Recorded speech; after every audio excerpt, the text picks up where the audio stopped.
This is something that has been eating at me ever since I dissatisfyingly finished Security Breach. I am occasionally very obsessed with the cut content in the game, and just cut content in general, but like last night, where I went on a binge, and I just finally felt how my parents felt as they saw me go through high school. You could see the hope, the spark of potential. It literally seems like it's within reach, and that if you really want it, you can reach for it. You can almost taste it, and for them to succeed, but then they take the wrong decision and just let you down. Nah, fam. No.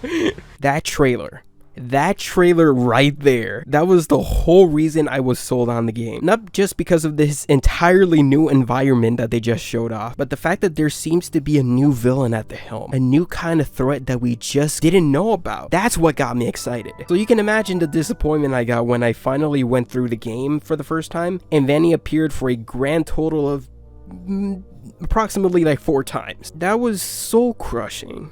Not to the point where I lost faith in the franchise, that on our way to another game, but just the fact that they had such a cool setup, such a nice way to present a story. They had the potential, and it just went to waste seemingly. I just hope the DLC does do something, but that's wishful thinking. And don't get me twisted, I still like Security Breach, but in a broken sort of way, not the way I wanted to like it. Freddy, please. Oh my god, no!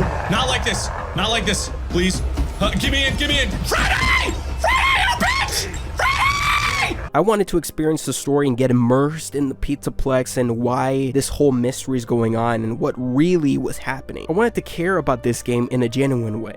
To give you an idea of what I was thinking at the time when I was excited, Vanny had just been introduced and I had watched a game theory on it, and was left with the seed planted that Vanny was using sacrifices to resurrect William, which is what led to this shot in the trailer. But Gregory, he was the one that escaped. The key to ending all of this. The enigma, you know, the trump card basically. That we would need to explore the Pizzaplex in order to truly stop her rampage and stop William from getting resurrected. Fun fact, this is what the glitch attraction would use as its story behind its setup. Pretty dope. So at least it got used in that sense, I guess. So it didn't exactly go to waste, but it would have been nice to see in the actual game. And that was just from the trailer. In the game, upon playing it a few times, I got the idea that we would fail and that he does get resurrected, but not entirely. That thanks to Gregory escaping, William is more like a zombie, literally crumbling as we speak because he wasn't done cooking in the oven when we finally come face to face. And all that's left is this just rotting piece of burnt flesh, basically. He's literally on his last legs. That this would be the final time we would confront him. But that's just William. It did suck that he didn't get used properly, because if you were gonna bring back a dead character, and multiple ones at that, like, just do something with it. Do something important with it. Use it to pass on the torch. Use it for a reason. And Vanny,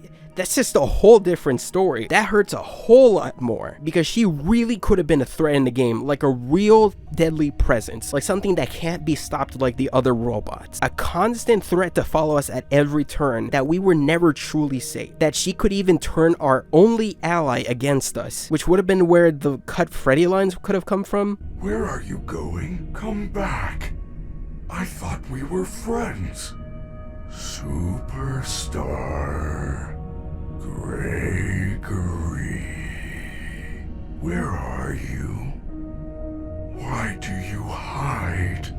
She does get freed by one of the endings of the game, but it's a payoff to something that wasn't really set up properly. Payoff that wasn't really earned. You literally could have taken her out of the game, at least the current version of the game, and there would be no impact to the story, or just the game in general. Oh, a small mention, but do you remember her knife? Yeah, she used to have a knife in the promotional material of the game, but like a running theme, it's something that was cut along with a lot of other stuff. No one really has a definitive conclusion as to why. It was mentioned that it could have been PlayStation censoring the game, since they did have a habit, at least at that point in time, of over-censoring stuff because they wanted to be a little more general audience-y, I guess. It was a weird time. I think they're still like that, but anyway. Point is, there's no definitive conclusion. This isn't even mentioning the whole setup they had beforehand. They had whole voice lines in Help Wanted's DLC.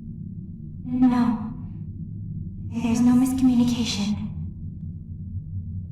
I understand. Yes, I have it. I made it myself. I think you would like it. No one suspects anything.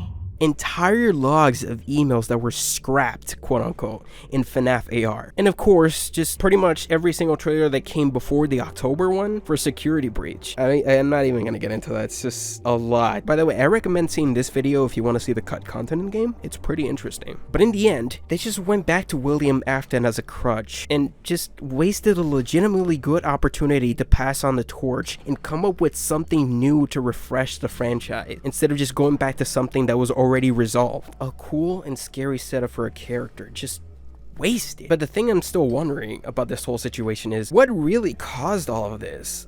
Was it that theory or rumor going around that because of Game Theory's video, and then I'm pretty sure a bunch of other people's videos, that's what caused the story to be changed to for Steelwall to panic that the story was being guessed beforehand and they were not confident in the story, so they just made very last minute changes to it.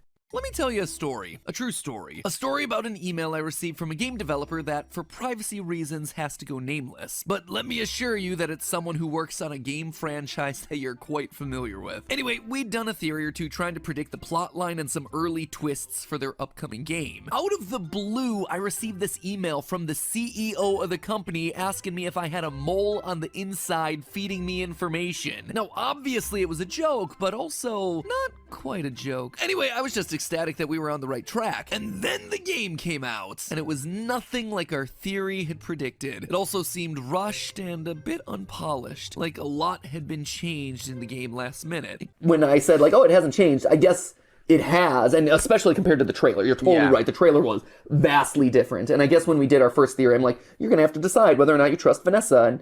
And even Steelwool wrote back to me being like, wow, it's like you have a guy on the inside. I have my own Tom at Steelwool Studios. There you go. My own Benedict, who's feeding, I don't, but like, I just read the clues. Or was it something else that we just could never know about? Guess it'll just either take time for it to surface eventually, or we'll go down with the people involved. But I am praying, low-key, that it gets dumped randomly like the Rayman 4 prototype, that one day we'll get the prototype to FNAF Security Breach, and we can see like cut story elements and, you know, stuff like that. But yeah, this has been eating at me for the past 2 years almost, and I finally got the motivation to finish this. So I hope you guys enjoyed this little video, and I hope you have a nice day.